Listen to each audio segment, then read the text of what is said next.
సంవత్సరాల తరబడి ఎన్ని మందులు వాడినా మీ మోకాల నొప్పులు తగ్గట్లేదా? ప్రాణ పెయిన్ క్లినిక్ లో అత్యాధునిక చికిత్స. Welcome to Suman TV. నేను మీ Suman TV Nag.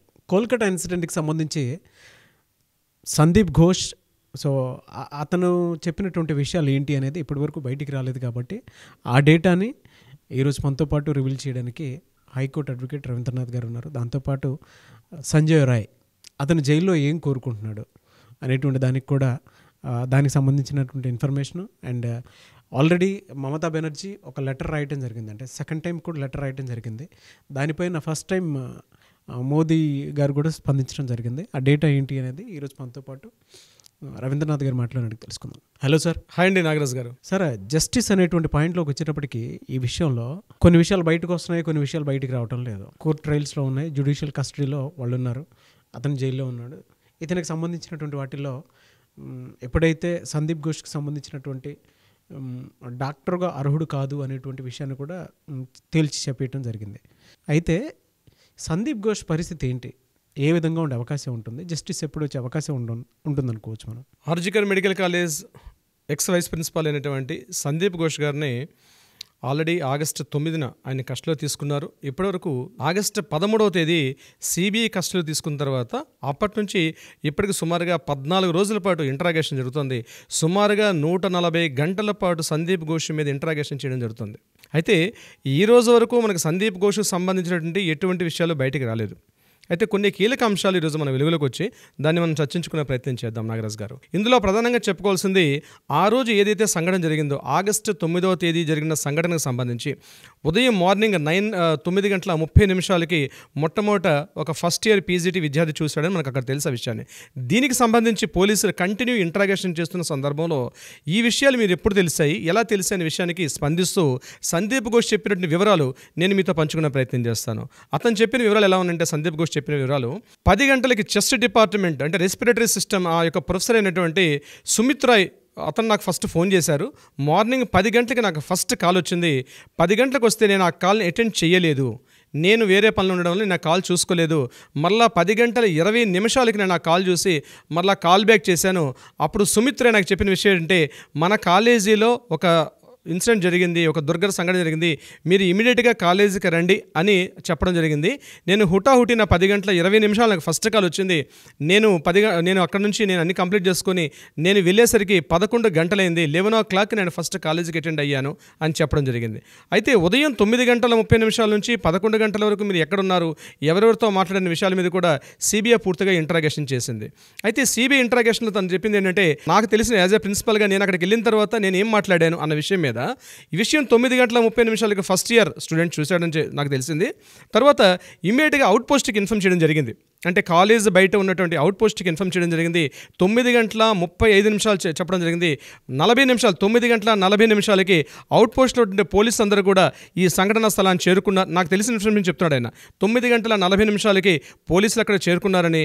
9:40 చేరుకున్నాక out post నుంచి మా ఓసీ అంటే అవుట్ పోస్ట్ అక్కడ ఆఫీసర్ ఇమీడియట్గా లోకల్ పోలీస్ స్టేషన్ అంటే తలా పోలీస్ స్టేషన్కి ఇన్ఫార్మ్ చేశారు. వాళ్ళకి 10:02 ఈ కాల్ వెళ్ళింది.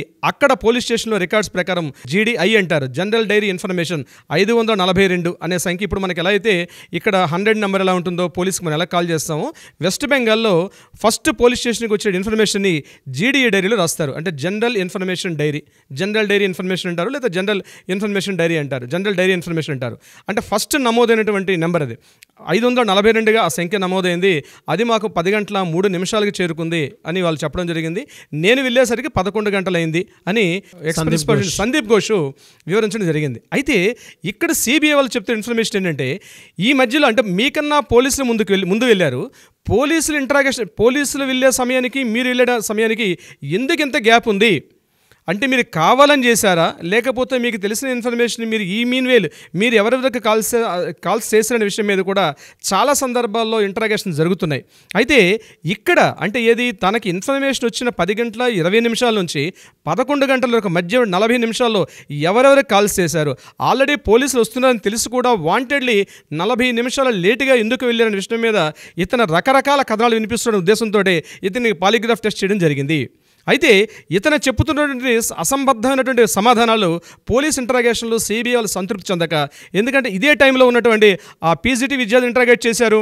అక్కడ ఉన్నటువంటి ఎవరైతే పోలీసులు ఆ ప్లేస్కి రీచ్ అయ్యారో వాళ్ళని, అదేవిధంగా ఏఎస్ఐ ఎవరైతే ఈ నిన్న ముందు రోజు ఉన్నటువంటి అక్కడ ఏఎస్ఐ, వీళ్ళందరూ ఇంటరాగేషన్స్ చేస్తుంటే ఆ సందర్భంలో సందీప్ ఘోష్ చెప్తున్నటువంటి డీటెయిల్స్ ఏవైతే మిస్ మ్యాచింగ్ ఉన్నాయి. కాబట్టి ఈరోజు సిబిఐ వాళ్ళు చెప్పింది ఏంటంటే మరొకసారి ఆయన ఇంటరాగేట్ చేయాల్సిన అవసరం ఉంది, మరొకసారి ఆయనకి పాలిగ్రాఫ్ టెస్ట్ చేయాల్సిన అవసరం ఉందని, సుమారుగా వీలైతే ఇంకొక 2-3 సార్లు కూడా చేస్తామని చెప్పడం జరిగింది సిబిఐ నుంచి ఆఫీసర్స్ రిలీజ్ చేసినటువంటి నోట్లో దీనికి సంబంధించి. అయితే ఇక్కడ సందీప్ ఘోష్ ఇంకొకటి ఏంటంటే ఆర్థిక అవకతవకలు కూడా పాల్పడ్డాడు. ఆయన కొన్ని అక్రమాస్తులు కలిగి ఉండడం విషయం అయితేనేమి, మానస బందోపాధ్యాయ ఇప్పుడు ఆయన ప్లేస్లో జాయిన్ అయిన కొత్త ప్రిన్సిపాల్ మానస బందోపాధ్యాయ కూడా ఎగ్జిస్టింగ్ సందీప్ ఘోష్ వర్క్ చేస్తున్న టైంలో ఉన్నటువంటి టోటల్ ఫైల్స్ ఇప్పటికీ సిబిఐ వాళ్ళు ఇదే కాలేజీకి 5-6 సార్లు, ఇప్పుడు ఈరోజు కూడా 4 సార్లు వెళ్ళడం జరిగింది. అంటే ఈయన వర్కింగ్ చేస్తున్న సమయంలో ఎటువంటి ఆర్థిక అవకతవకలు పాల్పడ్డాడనే విషయం మీద టోటల్ ఫైల్స్ అన్నీ కూడా సిబిఐ ఆఫీస్కి హ్యాండ్ ఓవర్ చేయడం జరిగింది. మానస బందోపాధ్యాయ ప్రెసిడెంట్, అతను ప్రిన్సిపాల్గా వర్క్ చేస్తున్నారు ఆ కాలేజీలో. ఓకే. సో ఇక్కడ ఈ కాలేజీకి సంబంధించి ఈయన ఇలా జరుగుతుండగా అక్కడ ఢిల్లీలో జంతర్ మంతర్ దగ్గర the federation of all India medical association Faima వాళ్ళు, ఫైమా నుంచి కొంతమంది అక్కడ ధర్నా ప్రొడక్ట్ చేస్తున్నారు. ఆ ప్రొడక్షన్లో వాళ్ళు కోరుకున్నది కూడా ఇదే, అంటే విక్టిమ్ ఎవరైతే ఉన్నారో ఆమెకు సత్వన్యాయం జరగాలి. అదేవిధంగా ఏదైతే ఒక పెండింగ్ బిల్ ఉంది, ముఖ్యంగా ఈ హెల్త్ వర్కర్స్ సంబంధించి పార్లమెంట్లో ఒక బిల్లు పెండింగ్లో ఉంది, అంటే వాళ్ళ మీద క్లియర్గా చట్టాలు కానీ సెక్షన్లకు సంబంధించినటువంటి ఒక బిల్లు పెండింగ్లో ఉంది. ఆ బిల్లుని ఇమ్మీడియట్గా ఆచరణలోకి వచ్చే విధంగా చేయమని చెప్పి కూడా ధర్నా చేస్తున్నారు. మరొక పాయింట్ ఏంటంటే NHRC national human rights commission వాళ్ళు కూడా ఎవరైతే ఈ రీసెంట్గా మన జరిగిన నిబ్బన్ ర్యాలీలో ఎవరైతే పార్టిసిపేట్ చేశారో ఒక ఆయన పేరు సాయన్ లహరి, ఆ సాయన్ లహరి మీద ముఖ్యంగా పోలీసులు, అంటే లోకల్ పోలీసులు, ఏదైతే కలకత్తా లోకల్ పోలీసులు ఉన్నటువంటి ఇంట్రాగేషన్ ఉన్నాడు, ఆయన కూడా ఆయన మీద ఎటువంటి బలవంతపు ఒత్తిళ్లు కానీ, ఆయన మీద ఎటువంటి మ్యాన్ హ్యాండ్లింగ్ అంటే కొట్టివేతలకు ఏం చేయొద్దని చెప్పి నిన్న కలకత్తా హైకోర్టు ఇచ్చింది. అట్ ద సేమ్ టైం మరొక 27 మందిని కూడా వాళ్ళు అదుపులో తీసుకున్నారు. ఆ 27 మంది కూడా ఈ గడిచిన 3 రోజులుగా మొన్న జరిగిన నిబ్బన ర్యాలీ నుంచి ఈ రోజు వరకు వాళ్ళ ముగ్గురు మీద ఒక వైట్ పేపర్, అంటే ఒక శ్వేతపత్రాన్ని రిలీజ్ చేయాలి, మీరు తీసుకున్న చర్యల మీద వాళ్ళ మీద ఎటువంటి ఒత్తిడి కూడా చేయకూడదని చెప్పి హైకోర్టుతో పాటు ఎన్హెచ్ఆర్సీ అంటే నేషనల్ హ్యూమన్ రైట్స్ కమిషన్ వాళ్ళు కూడా ఒత్తిడి తీసుకొచ్చారు. ఈరోజు జరిగినటువంటి మరొక విషయం ఇదిలో ఉండగా ఆర్జికర్ మెడికల్ కాలేజీ ఎదురుగా ధర్నా చేస్తున్నటువంటి, నిరసన తెలుపుతున్నటువంటి కొంతమంది హెల్త్ వర్కర్స్ ఈ సంఘటనకు సంబంధించి వాళ్ళు ప్రొటెక్ట్ చేస్తున్న పరిధిని టోటల్గా ప్రొటెక్ట్ చేశారు. హైకోర్టు ఆదేశాల మేరకు వాళ్ళ మీద ఎటువంటి దాడులు చేయకూడదు, అటాక్స్ చేయకూడదని చెప్పి హైకోర్టు ఆల్రెడీ ఆదేశాలు ఉన్న నేపథ్యంలో ఒక సివిక్ వర్కర్ పూర్తిగా మందు కొట్టి ఒక పోలీస్ వెహికల్ మీద తిన్నగా సీరియస్గా హెల్త్ వర్కర్స్ ఉన్నటువంటి ప్లేస్ మీదకి ఆ బారికేడ్స్ హిట్టింగ్ చేసి తిన్నగా వాళ్ళ మీదకి అటాక్ చేయడం జరిగింది. ఈరోజు మార్నింగ్ జరిగిన సంఘటన. దీని మీద వాళ్ళు ఇమీడియట్గా రిటార్ట్ తీసుకున్నారు. లోకల్ పోలీసులు వచ్చి వాళ్ళు కూడా ఇతన్ని హ్యాండ్ ఓవర్ చేసి కస్టడీలో తీసుకున్నారు. అంటే దీని వెనకాల ఏదో జరుగుతుంది, ఈ ధర్నాన్ని ఇక్కడ తీసేద్దామనే ఉద్దేశంతో లోకల్ పోలీసులు చేస్తున్న ప్రయత్నాలుగా కనిపిస్తుంది. సో అదొక సంఘటన జరిగింది ఈరోజు మార్నింగ్ జరిగిన సంఘటన. ఇదిలా ఉంటుండగా మన దేశ ప్రధాని నరేంద్ర మోడీ గారు 2 సార్లు మమతా బెనర్జీ లేఖ రాశారు. మొదటిసారి ఒకసారి లేఖ రాశారు, రెండవసారి మరలా లేఖ రాశారు. ఆ లేఖలో సారాంశం ఏంటంటే ఈరోజు ఏదైతే కలకత్తాలో జరుగుతున్న ఈ దారుణ మరణకాండ ఏదైతే ఉందో, ముఖ్యంగా హెల్త్ వర్కర్స్ యొక్క ప్రొటెక్షన్ మీద సంబంధించి ఈ చట్టాలు, మహిళా హక్కులకు సంబంధించిన చట్టాలు ఏవైతే ఉన్నాయో ఇవి అంత సులభతరంగా లేవు, కఠిన చర్యలు తీసుకోవాలి అని గడిచిన 2 టైమ్స్ రాశారు. ఈరోజు సుప్రీంకోర్టు యొక్క 75వ వార్షికోత్సవం సందర్భంగా ఈరోజు నరేంద్ర మోడీ గారు ఢిల్లీలో ఒక కీలకమైన వ్యాఖ్యలు చేశారు. ఆ వ్యాఖ్యల సారాంశం ఏంటంటే ఇప్పటికే చట్టాలు చాలా ఉన్నాయి. 2019లో మనం ఫాస్ట్ ట్రాక్ కోర్ట్స్ను కూడా ఏర్పాటు చేశాం. కొత్త చట్టాల యొక్క ఆవశ్యకత లేదు. ఉన్న చట్టాలని కరెక్ట్గా ఇంప్లిమెంట్ చేసుకోవడం వల్ల ముఖ్యంగా దాడులు జరుగుతున్నాయి. మహిళా శిశు సంక్షేమం అంటే లేడీస్ మీద, చిల్డ్రన్స్ మీద, వాళ్ళ వ్యక్తిగత స్వేచ్ఛకు సంబంధించి వాళ్ళని ఏదో రకంగా వాళ్ళని టార్చర్ చేస్తూ చాలా అనేక విషయాలు దేశవ్యాప్తంగా జరుగుతున్నాయి. వీటిలో కొత్త చట్టాలు కొత్తగా వేయాల్సిన అవసరం లేదు, కొత్త బిల్లులు అవసరం లేదు. ఉన్నటువంటి చట్టాలే చాలా కఠినతరంగా ఉన్నాయి. మనం రాబోయే కొన్ని సంవత్సరాలుగా ఊహించి ఈరోజు మన పార్లమెంట్ అనేక బిల్లులు ప్రవేశపెట్టాం. చట్టాలు కూడా ఉన్నాయి, ఫాస్ట్ ట్రాక్ కోర్ట్స్ కూడా ఉన్నాయి. మీ రాష్ట్రానికి ఇచ్చినటువంటి చట్టాలు ఏవైతే ఉన్నాయో ఫాస్ట్ ట్రాక్ కోర్ట్స్ని మీరు సక్రమంగా వినియోగించుకోగలిగితే that is more than enough అన్నట్టుగా చెప్పగానే చెప్పారు నరేంద్ర మోడీ గారు ఈ సందర్భంగా. ఓకే. సో ఇదంతా ఇలా ఉండగా నాగరాజ్ గారు, మెయిన్ ఎవరైతే కల్పిట్ అనుకుంటున్నామో అతను సంజయ్ రాయ్ ఈరోజు జైల్లో అతన్ని కలకత్తా ప్రెసిడెన్సీ జైల్లో పెట్టారు. అంటే central jail. Calcutta presidency jail అనేది చాలా పురాతనమైన జైలు. ముఖ్యంగా వీఐపీలు, ముఖ్యంగా ఆర్థిక అవకతవకలు, ఈడీలు, రకరకాల కేసులు ఉన్నవాళ్ళు.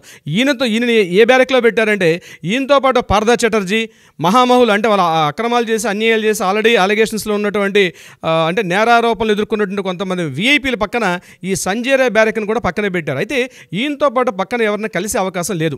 అయితే ఎవరైతే ఈ కేసుకు సంబంధించి కల్ప్రిట్ అయినటువంటి సంజయ్ రాయ్, ఇతన్ని కలకత్తా ప్రెసిడెన్సీ జైల్లో పెట్టారు. కలకత్తా ప్రెసిడెన్సీ జైలు అంటేనే అతి పురాతనమైన జైలు. ముఖ్యంగా కలకత్తాలో ఆర్థిక నేరాలు పాల్పడేవారు, భయంకరమైన టెర్రరిస్టులు, వీఐపీలో ఉండి ఆర్థిక నేరాలు చేసిన వ్యక్తులు, ఇట్లాంటి వాళ్ళందరినీ కూడా ఆ ప్రెసిడెన్సీ జైల్లో పెడతారు. అంటే అరెస్ట్కి ముందు ముఖ్యంగా ఇంట్రాగేషన్స్, ఇన్వెస్టిగేషన్స్ జరిగే సమయాల్లో పెట్టే జైలే ఈ కలకత్తా ప్రెసిడెన్సీ జైలు. ఆ జైల్లో ఒక కార్నర్లో ఎవరికి టచ్ చేయకుండా, ముఖ్యంగా వీఐపీస్ ఎందుకు చెప్తామంటే అక్కడ ఎవరిని ఆయన టచ్ చేయాలంటే కూడా చాలా దీనిగా ఉంటుంది. అంటే ఇంటరాక్షన్ కానీ కలవడం కానీ చాలా కష్టంగా ఉన్నటువంటి ప్లేస్ అనమాట. ముఖ్యంగా ఈయనతో పాటు పార్థా ముఖర్జీ, వీళ్ళందరూ కూడా ఆ రాష్ట్రంలో ఇంతకుముందు గవర్నమెంట్లో ముఖ్యంగా మార్క్సిస్ట్ పార్టీలో అంటే అనేక ఆర్థిక అవకతవకలు కానీ కొన్ని కేసు ఎదుర్కొన్న వ్యక్తులు, పార్థా ముఖర్జీ మొదలుకొని చాలామంది ఉన్నారు. వాళ్ళందరూ బ్యారెక్స్ పక్కన ఈయనకి పెట్టడం జరిగింది ఈ యొక్క సంజయ్ రాయ్ని. ఎందుకంటే ఇది దేశం యావత్తు కూడా అట్టుడికిపోతున్నటువంటి ఒక సామాజిక సమస్య. ఇది దేశం యావత్తు అట్టుడికిపోతున్నటువంటి ఒక సామాజిక ఒక క్రిమినల్ వీడు, ఒక కల్ప్రిట్, బహుశా కల్ప్రిట్ సామాజిక చీడపురుగు అని చెప్పొచ్చు. ముఖ్యంగా ఒక పోలీస్ వ్యవస్థలో పనిచేస్తూ ఒక సివిక్ వర్కర్గా పనిచేస్తూ 10 మందికి ఆదర్శంగా ఉండాల్సిన వ్యక్తి అత్యంత దారుణంగా హింసించిన ఒక క్రూర మృగం. అంత దారుణమైన వ్యక్తి అతన్ని పోలీసులు ఇంటరాగేట్ చేస్తూ ఆ బ్యారెక్లో పెట్టినప్పుడు అక్కడ అతను స్పందించినటువంటి ఏదైతే పోలీసులు నిశ్చేష్లు అయిపోతున్నారు. నిన్న గడిచిన కొద్ది రోజుల నుంచి అతను మాట్లాడుతున్నప్పుడు నాకు ఫుడ్ బాగాలేదని, నాకు సరైన నిద్ర లేదని, నాకు నిద్రపోవడానికి టైం సరిపోవట్లేదు, నాకు మరికొంత సమయం ఇవ్వండి అతను అరచి గగ్గోలు పెడుతుంటే పక్క ఉన్న వాళ్ళు ఈవెన్ దో జైల్లో ఉన్నటువంటి క్రిమినల్స్ కూడా, కరుడు కట్టిన టెర్రరిస్టులు కూడా మాకు జైలు తలుపులు తీసి నా కొడుకుని పొడి చంపేద్దామా అన్నంత ఆవేశపడుతున్నారు నాగరాజు గారు.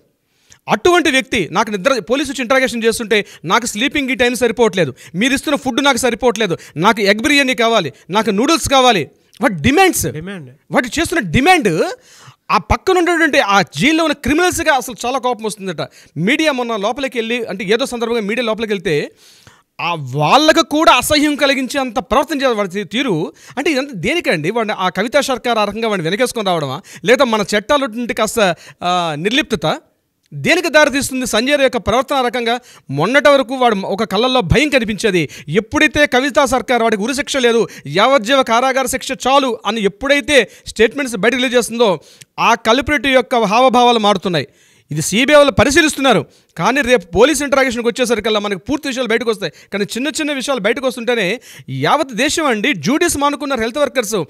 అక్కడ జంతర్ మంతర్ మొదలుకొని ఇక్కడ కేరళ కన్యాకుమారి వరకు ఆ సేతు హిమాచలం ఆయన మీద ధర్నాలు, మెడికోసం రోడ్ల మీదకి వచ్చి గంటలు తిండి తిప్పలు లేకుండా నిరాదీక్షలు చేస్తుంటే ఈ యధవ ఇంత దారుణంగా ప్రవర్తిస్తుంటే మన చట్టాల్లో ఫాస్ట్ ట్రాక్ కోర్ట్స్ ఎందుకు మమతా బెనర్జీ ఇంకా డిలే చేస్తుంది? మమతా బెనర్జీ అంటే సిబిఐ ఉంటుంది, సిబిఐ ఏమో సుప్రీం. ఈ యొక్క దీనికి జనాలు అక్కడ తట్టుకోలేకపోతున్నారు. ఈవెన్ మన ఆడియన్స్ కూడా సార్ వీ వాంట్ జస్టిస్ అని కింద మెసేజ్ పెడుతున్నారు. We want justice, we demand justice అని చెప్పేసి మన ఆడియన్స్ మనతో పాటే కూర్చొని ఎప్పటికప్పుడు దీనికి సంబంధించిన అప్డేట్స్ చూస్తూనే ఉన్నారు. ఇంకెన్ని రోజులు అని చెప్పేసి అడుగుతూ ఉన్నారు. జరిగేది ఇది. దీనికి సంబంధించిన ఒక్కొక్క మంచి కోసం మనతో పాటు వాళ్ళందరూ ఫైట్ చేస్తూనే ఉన్నారు, దాంతోపాటు మనతో పాటు ముందుకు వస్తూనే ఉన్నారు. వీ డిమాండ్ జస్టిస్ అని చెప్పేసి కింద కామెంట్ బాక్స్లో పగిలిపోయేలా పెడుతూ ఉన్నారు. దాంతోపాటు ఇంకెన్ని రోజులు అతను ఉరి తీయకుండా ఇంకెన్ని రోజులు ఉంచుతారు అనేటువంటి దాని మీద కూడా చాలామంది క్వశ్చన్ చేస్తూ ఉన్నారు. ఇప్పటికైనా సరే అండి, అంటే ఇటువంటి వినేటప్పుడు తెలియకుండానే మనకి భావావేశం చాలా ఎక్కువగా వచ్చేస్తూ ఉంటుంది. ఏది కంట్రోల్ కూడా చేసుకోలేము. అరే అంత దారుణమైనటువంటి క్రైమ్, హీనియస్ క్రైమ్ అది. దానికి సంబంధించినటువంటి వాటిల్లో నిందారోపణలు చాలా పడుతూనే ఉన్నాయి. అండ్ ఇప్పటికే అవకతవకలు చాలా జరుగుతూ ఉన్నాయి. మిస్లీడ్ అయిపోతుంది. మీరు ఇందాక అన్నట్లు కవితా సర్కార్ అనేటువంటి పర్సన్ ఎప్పుడైతే చంపటం దీనికి సంబంధించినటువంటి సొల్యూషన్ కాదు, యావజ్జీవ కారాగార శిక్ష, విరుశిక్షకి నేను అగైన్స్ట్ అని చెప్పేసి ఆవిడ ఫైట్ చేస్తున్నాను. ఈవెన్ షీఈ్ అ ఉమెన్ జనరల్గా. ఇప్పుడు ఉమెన్ అయినా సరే ఇటువంటి వాటిని వెనకేసుకొని రావటం వల్ల ఎన్ని రోజులనే అటువంటి వాళ్ళని జైల్లోనే ఉంచి మేపుతూ ఉంటారు.